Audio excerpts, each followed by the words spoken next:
Certamente, um dos assuntos mais lindos e gostosos de se estudar na Bíblia é a graça de Cristo. Ao longo de todo o livro sagrado, encontramos evidências desse inexplicável e incompreensível amor que nos salva apesar de nós. Diferentemente do que algumas pessoas defendem, é possível encontrar a graça tanto no Antigo Testamento quanto no Novo Testamento.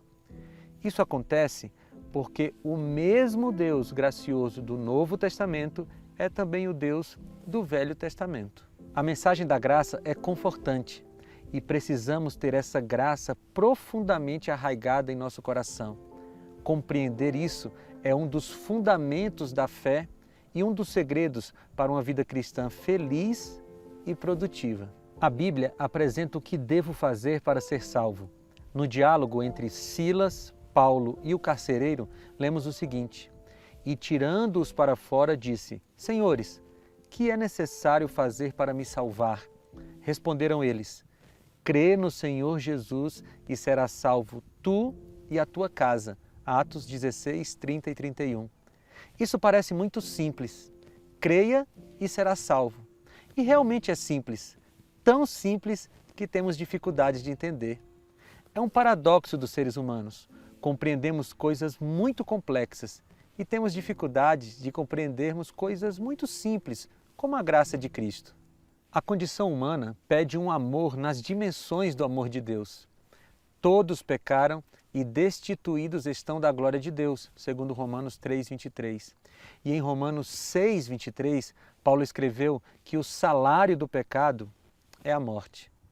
Se todos pecaram e o salário do pecado é a morte, então todos nós estamos condenados à morte. Essa metáfora do salário é bastante interessante. Vamos pensar um pouco mais sobre ela. É provável que você trabalhe como assalariado. Essa é a minha condição também. Você passa o mês inteiro se esforçando, suando a camisa, se desgastando em seu trabalho, até que no final do mês a empresa deposita o seu salário. Eu acredito que você não envia uma mensagem, um recado para o seu patrão agradecendo pelo salário depositado. Você não faz isso porque o salário é algo que você merece. Você fez por onde receber aquela quantia. Não tem que agradecer a ninguém. Era isso que Paulo estava tentando nos dizer ao utilizar a metáfora do salário. Nós merecemos a morte, porque fizemos por onde em nossa vida. E eu não estou me referindo apenas ao pecado de Adão e Eva, lá no Éden, mas me refiro aos pecados que cometemos todos os dias. Eles nos fazem merecedores da condenação à morte. Todos estamos na condição de pecadores e, portanto, na condição de perdidos. Devido à nossa condição caída, a justiça humana não serve para nos garantir a salvação.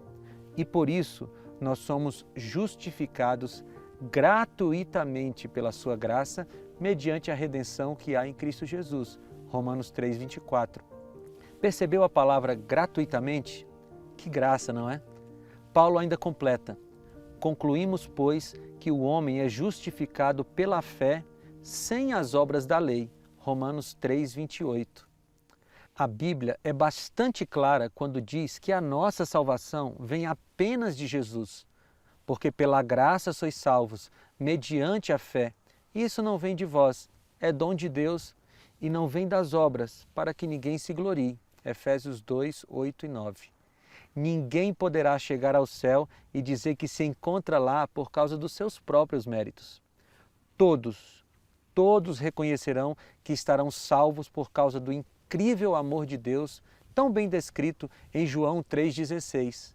Porque Deus amou ao mundo de tal maneira que deu o seu Filho unigênito, para que todo aquele que nele crê não pereça, mas tenha vida eterna.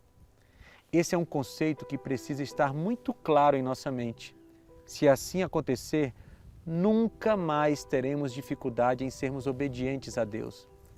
Porque será muito difícil querermos decepcionar alguém como Cristo, que tanto nos amou.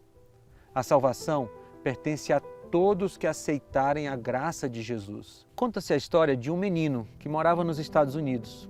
Um dia, ao passear com seu pai por um parque da cidade, viu um grande monumento que ficava no meio do parque. O menino puxou a calça do seu pai e disse: "Pai, eu quero comprar aquele monumento."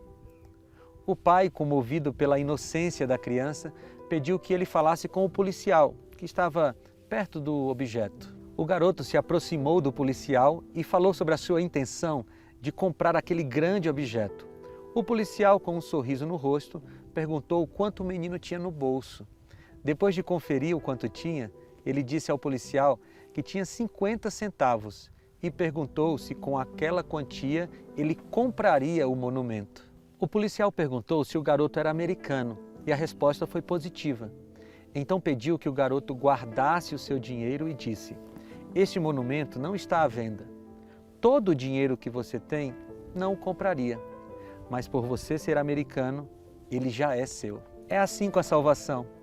Não está à venda, todo o nosso dinheiro não a compraria, mas já pertence a todos aqueles que aceitarem o sacrifício de Cristo lá na cruz.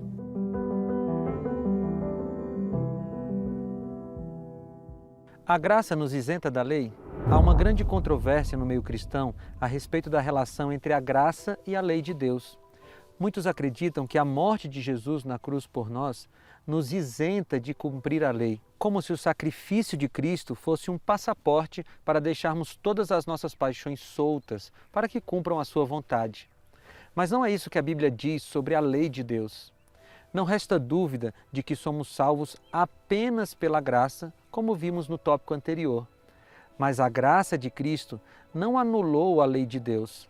A primeira coisa que precisamos entender é a função da lei. Em Romanos 7,7 lemos o seguinte: "Que diremos, pois? É a lei pecado? De modo nenhum. Contudo, eu não conheci o pecado senão pela lei, porque eu não conheceria a concupiscência se a lei não dissesse: não cobiçarás." A função da lei nunca foi salvar. Como lemos anteriormente, a lei serve para indicar o pecado. A ilustração do espelho é bastante útil. Quando vemos a nossa imagem em um espelho, detectamos uma sujeira em nosso rosto, não apelamos para que o espelho nos limpe. Vamos até a água para nos lavar. A lei é como o espelho. Ao olharmos para ela, vemos onde estamos errados. Mas somente Jesus, a água da vida, pode nos limpar do nosso pecado. É útil nesse momento definirmos pecado. A Bíblia tem uma definição clássica sobre o que é pecado. Lemos assim: "Todo aquele que pratica o pecado também transgride a lei, porque o pecado é a transgressão da lei." 1 João 3,4. Embora a Bíblia tenha algumas palavras diferentes para se referir ao pecado, todas elas se encaixam na quebra da lei de Deus. Por isso, essa definição consegue abarcar toda a complexidade do assunto. Apenas a ilustração do espelho e as palavras de Paulo já são o bastante para concluirmos que a lei não foi abolida, mas pode ser que ainda reste um pensamento de que a graça de Deus nos livra das obrigações da lei. Para resolver essas distorções, Paulo escreveu a Carta aos Romanos. Nela, o apóstolo coloca tudo em seu devido lugar. Que diremos, pois? Permaneceremos no pecado para que seja a graça mais abundante? Romanos 6,1. Parece impossível que uma pessoa tenha esse tipo de pensamento, não é? Pecar mais apenas para receber mais graça? Mas não é impossível. O apóstolo Paulo estava escrevendo aquela carta exatamente para resolver essa distorção. Cada época tem produzido sua cota de tais enganadores. Um exemplo que nos vem imediatamente à mente é a do monge russo Rasputin. Por certo tempo, ele foi um protegido muito influente do imperador Nicolau II. Sua doutrina parece ter sido esta: quanto mais uma pessoa peca, mais graça ela receberá. Portanto, peque à vontade. O apóstolo Paulo, de imediato, oferece uma resposta contundente a essa ideia.